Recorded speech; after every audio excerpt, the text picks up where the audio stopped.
altine juróom-ñeenti fan ci koor atum ju nekk ñeenti téeméer ak ñeent fukk ak ñett sa gàddaay ga mbokk yi dal leen ak jàmm si xibaar yi marax gi li ci gën a fës di kawteef bi nga xam ne réew mi yëpp xëy nañ koo faatu ki nga xam ne moo di Astu Soxna foofee ca hôpital Amadou Sakhir bi nga xam ne moo nekk ca diwaanu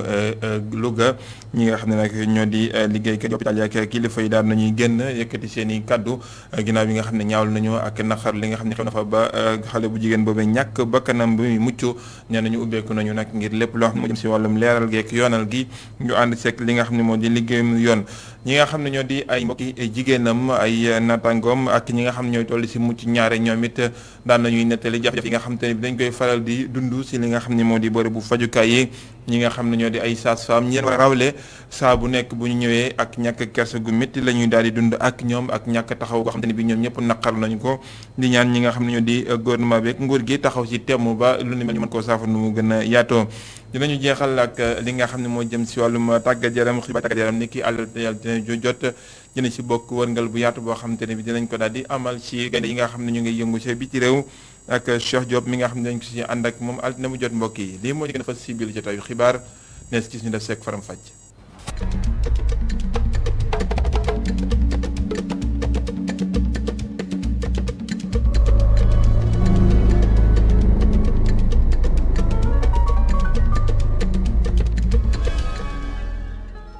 soxna su waroon a mujj ñàkk bakkanam ci hôpital Amadou Sakhir Mbaye ca Louga ñàkk taxaw gu mat moo waral lu ni mel bu ñu sukkandiku ci ay mbokkam ki waajuram yi nga xamante ni bi naqar la ñu baax a baax faatu ki nga xamante ni bi moo di Astu Soxna foofee nag ca hôpital ba ñi nga xam ne ñoo di kilifa yi del ci war nañu ci li nga xamante ni bi jàpp nañu ne moo daal di am foofee ak li nga xam ne moo fa am ginnaaw bu ñu naqarloo li nga xam ne moo di faatu xale bu jigéen boobu nga xam ne réew mi yëpp daan nañu koy xëyee naqar lu bi mu foti si mboolem yëglekaay yëpp xëyee tey ki nga xamante ni bi moo di docteur bi nga xam ne moo jiitee boobule l'hôpital del si war na nag si li nga xam ne moom mooy taxawaay bi si war moom docteur Amadou Guèye Diouf li mu jàpp moo di ubbeeku war na si ñoom ngir ñu daal di taxaw temm ba leeral mbir yi ni mu demee si wàllum yoon ak yoonal ay kàddoom ñu teewlu ko. ba tax na liñ ci namm ci taxawaay yëpp mooy bu fekkee ni yoon tàbbal na ci loxoom ñu ànd ak moom liggéey ci na mu ko bëggee collaborer coopérer avec yoon boobu nga xam ni wax nañ ne famille bi dana ci dem wala dem na ci ba noppi mooy dañu wax ci ñi ëpp li ñu fësal mooy soxna si de dañ ko waroon defal li ñuy wax opération césarienne en urgence te defuñu ko loolu ñu wax ne loolu amul docteur yi nga xam ne ñoo ko doon toppatoo nga xam ne fii la defee visite am li ñuy wax visite yëpp bi mu wannee lor visite yëpp fii la ko defee ba bi ci mujj la ñu wax ne dañ koy programmer nag buñ ko déggee wuute na ak urgence loolu nag foofu la duñ ci mën a xuus sori ci ndax li ma ko waxee ci njëlbeen wax yi dossier bi dossier médical la am na ci loo xam ne ñun amuñu sañ-sañ di ci wax te fekk amuñ ci ndigalu borom këram wala famille beneen bi mooy amuñu sañ-sañ di ci wax ndax wax nañ xaat ne am na benn action en justice boo xam ni mu ngi waaj a ñëw. bari na ci réewlekat yi maanaam sages-femmes yi ñoo xamante ni bii nag seen tàggatu moo des waral li nga xam ne noonu la ñu war a dalalee seen mbokki soxna yooyee di desandi bu baax a baax di naqarlu ki nga xam ne moo di Bigué Ba Mbodj mi nga xam ne moo jiitee kuréelu ko sages-femmes yi ci réewum Sénégal ak naqaram ak tiislu ci mbir mi nga xam ne xew nañu teewlu ko. école yi formation bi nguur gi daf ci war a taxaw bu baax a baax a baax parce que dañu wax ni Sénégal loi bi ñu voté ko assemblée nationale ci ordre des sages-femmes ñu ni pour nga nekk sage-femme da ngay def formation bi nga xamee ni diir bi ko réew mi tëral ak ni ko réew mi tërale nga def examen nga am lijaasa bu lay tax nga tudd sage-femme waaye léegi dafa bëri ci biir structure yi ay nit ñoo xamee ni du sage-femme ñu jël leen recruter leen dugal leen ci biir système bi parce que école ba ñuy jàngee nee nañu def na fa ñetti at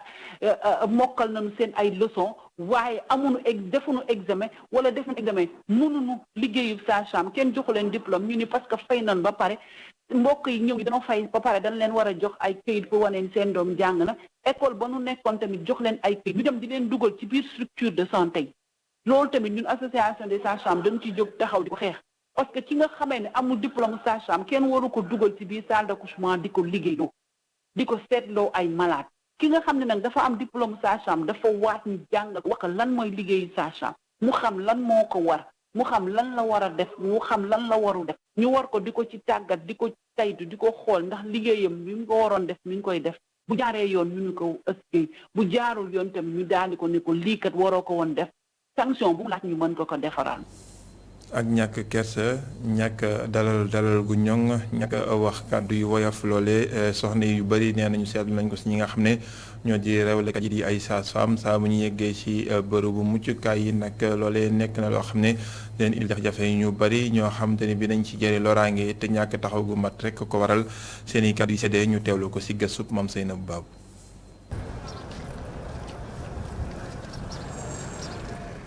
fukki waxtu ci suba ci wetu Gaspard Camara ay dugg ak génn yu bari donte ñoo ngi ci weeru koor ñu ci ëpp ci maladie ay jigéen yu ñëw ñàkk seeni doom ci ñoom ñi lee ñu tasanteeg soxna siile bi mu amee doom ñaari semaine rekk la mat moo ngi bàyyi xel bu baax xibaar yi nga xam ne li ci gën a fës mooy génnum àdduna soxna si tolloon diggante ci hôpital bu Louga bu ñu sukkandikoo ci soxna siile lii la nekk na loo xamante ne dañ koy gis lu bari. métti na trop moom métti na trop doon na lu métti loolu daal lañu war a éviter ndax koo xam ne dafa ëmb 9 mois tamit dafa métti nga ñëw fi ñu war la césarienne ñu lay xaarloo wala affaire yu demee noonu di xool ndax mën nga am doom normal yooyu mooy seen problème daal parce que bu ñu la waxee césarienne dañuy ne nga patienter ñu xool ndax mën nga accoucher normal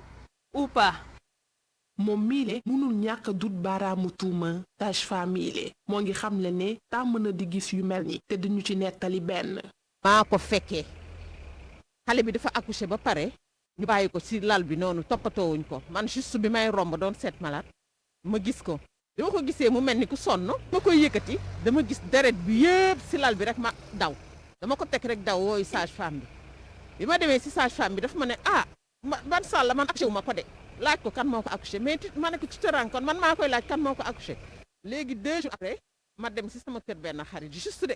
par coïncidence toog di waxtaan ak moom di ko expliquer kaay ba xam ne ma ay kinne ay diw yow yaa ko fekkee man quoi mu ne ma dëj bii la xale bi dafa décédé. sage-femme yi ak aide-soignant yi ñu leen di duut baaraamu tuuma autorité sanitaire yi nag ñu leen di woo ngir ñu jël dogal yi ci war. hôpital yow nit ku nekk en état de grossesse loolu dafa metti dañ ko war a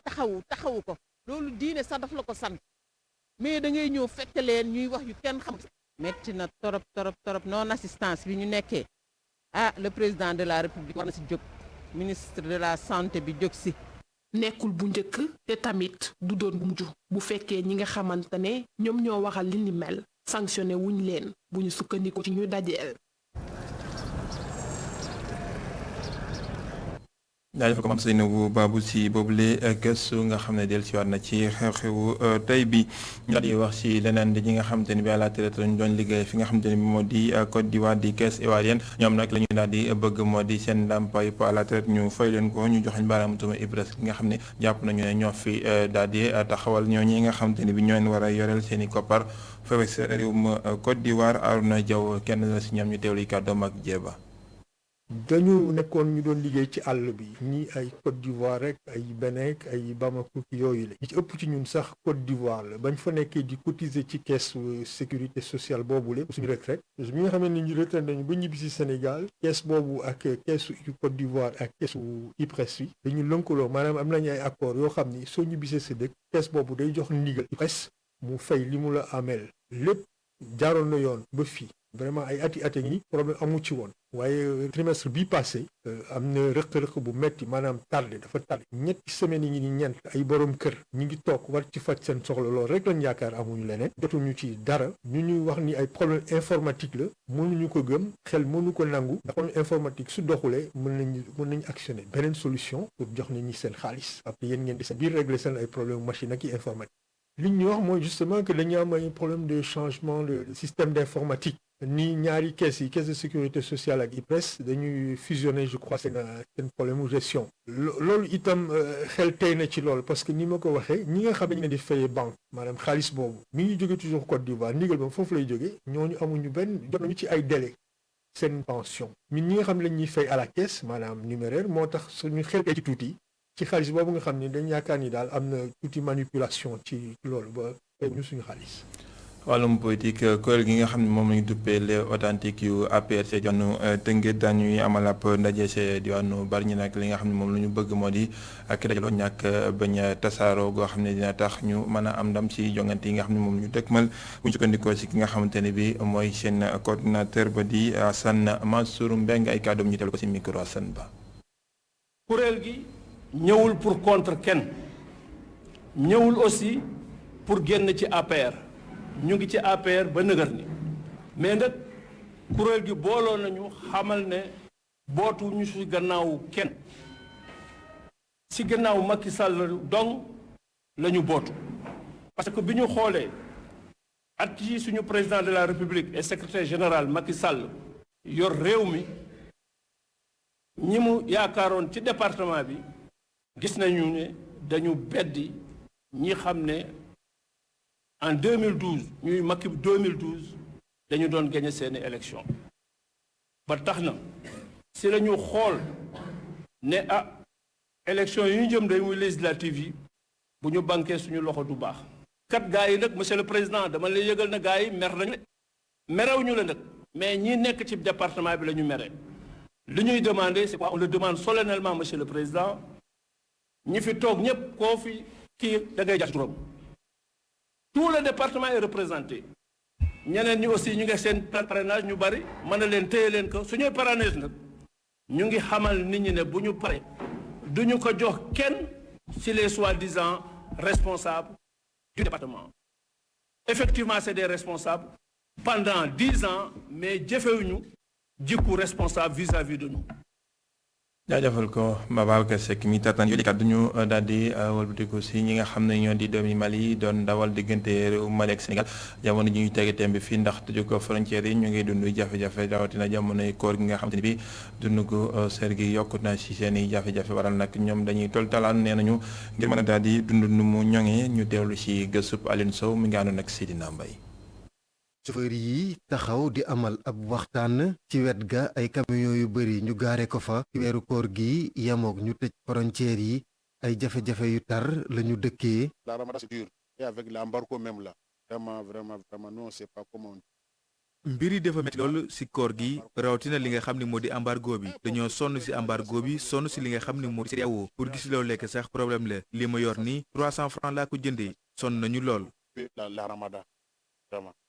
vraiment on a fatigué. ñu confiné leen ci Dakar gannaaw ba ñu tëjee yoon wi dox ci diggante Dakar ak Bamako yi lay chauffeur naam organisé wu nañu ngir mën a dund waaye certains njëg yi metti na lool ci ñoom. depuis que les ramadans sont commencés vraiment ça va pas du. koor bi dafa metti lool ndaxte dund gi dafa cher file pour nga togg rek ngir mën a lekk faaw nga am 2 ba 3 junni metti na lool. mais aujourd'hui si tu n'as pas 25 000 tu peux pas préparer. situation bi dëgër lool ci malien yi waxambaane bi di ab jaaykat nga xam ni gannaaw ba ñu tëjee frontières yi ba léegi liggéeyam dafa taggatémbe nee na lu nekk lay def ngir rek mën a dund. on s'est débrouillé ce qu'on trouve dans la journée on s'est débrouillé avec ça. embargo bi metti na lool nga xam ni nag moo di njiitum réew mi dafa war a xoolaat mbir yi parce que bari na camion yoo xam ne fi mu toll nii ñu ngi jóge fii la Sénégal di dem fi nga xam ni moo di Guinée wala Mauritanie te bari na ci camion yooyu nga xam ni yu ci dem yépp du ñëpp ñooy ñëwaat boo xoolee ci téeméer boo jël ñeent fukk yi rek ñoo dellu siwaat metti na lool li nga xam ni nag moo di embargo bi. même si ils vont venir c'est 40% qui vont venir. ñetti weer a ngi nii ñu tëj yoon wi dox ci diggante Dakar ak Bamako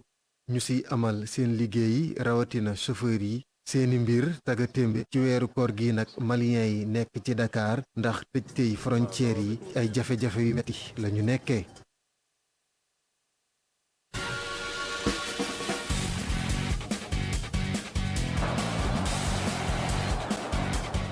moo teg nañu bàkk ba xibaar yi tàggat yaram ñu si ànd ak Pape Malick Diaw Pape Malick maa ngi lay nuyu. maa ngi lay fay bu baax Cheikh Sall. dañu koy doon yàq wàllum football Ligue 1 si réewum Sénégal Casa Sport delluwaat na ci bopp classement bi. mu ngoog Casa Sport dellu na ci bopp classement bi gannaaw ba Génération Foot mi nga xam ne moom la doon joganteel mu daal di koy daan benn bal ci dara loolu waral mu foqatiwaat ci ay loxoom li nga xam ne moom moo di place boobule bu njëkk mun nañ jàpp sax ci li nga xam ne moo di ñeent ñu féetee kaw ci wàllum tableau bi Génération Foot menn moom moo daalul di am ab poñ ci li nga xam ne moom moo di fukk ak ak juróom-ñaareelu bëccëg bile ci suuf a suuf mën nañ jàpp ni Njambur moom it gannaaw li nga xam ne ni moo di match bi doon dox ci diggante ak Tëngéej surprise bi moom moo koy daal di amal gannaaw bu mu ko daanee ci noonu am ñetteelu ndamam ci li nga xam ne ni moom moo di bile saison ñu ànd ceeg Sayku Seydi.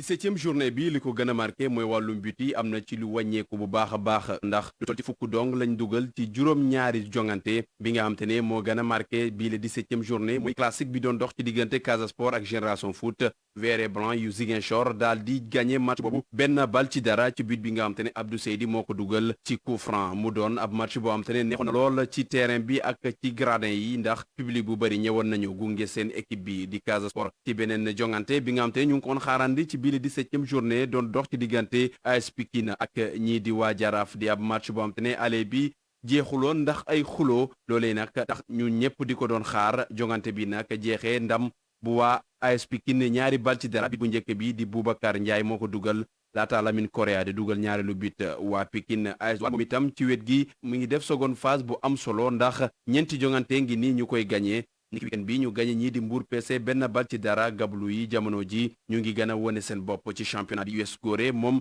mi ngi ci jafe-jafe ci jamono jooje ndax ndam li nga xam te ne amaan nañ ko bi yoon Guédiawaye FC moo leen fekk ci stade municipal bu Mbao gagné leen fa benn bal ci dara crab yi ñoom itam donte sax amoon nañu ay jafe-jafe ci journée yi ñu génn ñu ngi bëtee ci course bi ndax seen objectif moo nekk gagné championnat bi Linguère moom itam dafa fekk kii di Seneps Excellence daal di ko gagné benn bal ci dara saison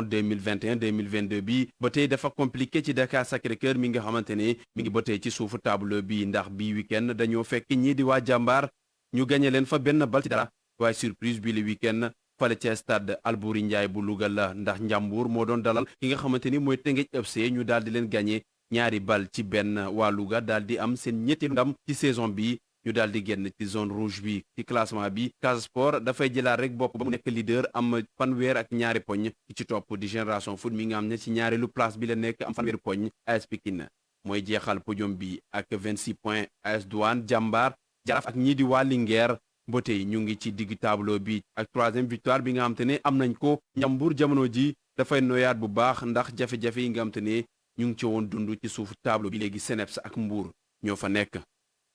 Seydou Seydi di ko jaajëfal pas mal Teungueth FC ñu ngi ci juróom-ñeenteelu place bi ki nga xam ne moo di Youssouf Dabo xibaar jibër ne dafay daal di jóge si li nga xam ne moo di banc bu Teungueth dafa mel ni wérul. waaw wérul xibaar la boo xamee ni daanaka ci réseaux sociaux yi foofu la xawee woon gën a fës. te teguwul woon ci dara loolu la waral niki tey ñu daal di jublu jotani nu mu gën a gaawee ki nga xam ne moom moo di Youssouf Dabo à travers iRadio moom nag daal di démentir lu ne mel jàpp ni yooyu la kàddu teguwul benn yoon te amul ndax ni ci ëllëg moom ak ay ndawam daañu tàmbaliwaat li nga xam ne moom moo di entraînement bi ngir wëyal bu baax a baax li nga xam ne moo di championnat bi kon ci gàttal moom Youssouf Dabo jàpp na ni ma nga ca bopp li nga xam ne moom moo di équipe boobu di Teungueth ba tey. ba léegi sax ki nga xam ne moo di président bu club ba Babacar Ndiaye àdduna ci. waaw yëkkati na ci ay kàddu gannaaw ba ñu jotee ki nga xam ne moo di Youssouf Dabo moom gën a yaatal ci boobule mbir ndax ma ngay daal di démentir lu ni mel gannaaw ba nga xamee ni coacham di Youssouf Dabo daal dina koy wax moom Babacar Ndiaye mel na ni jamono ji waxtaan na ci bu baax a baax ak li nga xamee ni moom moo di staff technique am naka noonu collaborateur yi nga xamee ni it daañu ut solution ngir utali li nga xamee ni moom moo di championnat bi ñu woyal ko ci mu gënee ndax jamono ji Teungueth FC mi ngi ci ay jafe-jafe waaye taxul ñu tàggoo ak li nga xam ne moo di seen entraîneur moom Babacar Ndiaye ñu teewlu ko ci téléphone Pape Madiakhaté Sarr. boobu bi may wax ak yéen nii Youssouf Dabo di si newul de TFC ñoom mënoon nañu mer wala xëy na am na lu ci ne defet moo mel noonu moo tax defet bu amee moom ku nekk day noppi on aval yàgg nañ fi dóor l'équipe yu bëri nag 2019 coupe du Sénégal 2020 2021 ñu neex ñu bëri mais loolu c'est normal yeneen équipe itam c'est des compétiteurs équipe dañ koy may mu liggéey mu màgg mais mënoo am ñëpp rek nga foog ne chaque match rek ku ñëw danga ko wala bali 1-2 bu defet amee nga commencé aga le Rufisque supporters yi mën nañu mer mais dirigeants yi ñëpp dañu war a soutenir coach bi soutenir président bi parce qu'on est ci benn dëgg boo xam ne lépp ñun ñoo koy defal suñu bopp à part suñuy ñetti sponsor pour lu tax muy difficile ak décès Alassane Diaté bi ndem si yàlla man tamit sama liggéey fi ma ne mayetuma pour may taxaw Sénégal lu bëri comme ni ma daan taxawoo équipe chaque jour donc ak blessé yi nga xam ne de longue durée parce que ku mel ne Baye Djibi Diop meneur de jeu kooku doo ko dindee noonu remplacer ko facilement ci équipe bi Pa Omar Fall le buteur tamit ci Ligue des Champions bi mu blessé parce que defoon desi ay test Bastia bon nañu retrouver le contenu en champion fu mu ne ni le championnat moom ça sera entre Casa ak GF léegi nag s'il peut faire un coup en coupe ñu def ko sinon ñu tabaxaat au mois de juin àdduna yemul fii quoi après je prendrai l'avion ñëw Sénégal mardi toog waxtaan ak nit ñi après on va restructurer fii il faut prendre un directeur sportif manager mais yombul remplacer ku mel ne Alassane Dieye yombul mais alhamdulilah on sera présent inchallah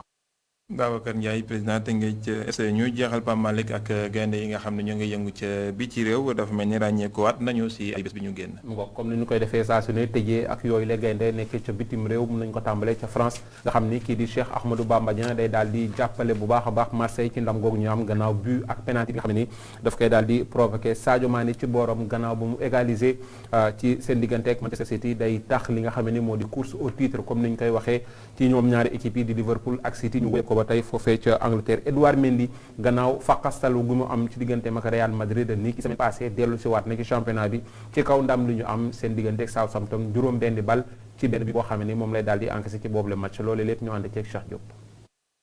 lañu koy tàmbalee foofu nga xam ne Mbaye Niang tàmbali waat naa dugal gannaaw ba mu toogee lu yàgg deful lu ni mel moo dugal ñaar lu bit bi tax Bordeaux daan Metz ñetti bal ci benn Papa Alassane Gueye ak Bamba Dieng ñoom tàmbali nañu match bi ak Marseille Bamba Dieng sax moo dugal bit bu njëkk bi te it indi ñaareel bit bi ci penalty Marseille daan Montpellier ñaari bal ci dara ci geneen wet gi Idrissa Gana Gueye moom tàmbali woon na ba Paris Saint-Germain di daanu yu yaatu Clermont juróom benn bal ci benn ci deuxième division bi Sochaux mu Oumar Daf moo daan Nancy mu Saliou Ciss benn bal ci dara ci benn bit bu Rassoul Ndiaye Sadio Mané it moo tax Liverpool jóge Etihad Stadium maanaam ci terrain bu Manchester City ak benn poñ gannaaw ba ñu leen mënee ñaari bal ci benn moo dugal ñaareelu bit bu Liverpool bi tax sax championnat ba tey jii ku nekk ci ñoom xalaat ne mën na koo jël gannaaw ba mu juumee ay bés bi ñu génn ci Ligue des Champions bi ci digganteem ak Real Madrid Edouard Mendy ñëwaat na bu baax a baax moo góolu te Chelsea moo daan yu yaatu Southampton juróom benn bal ci dara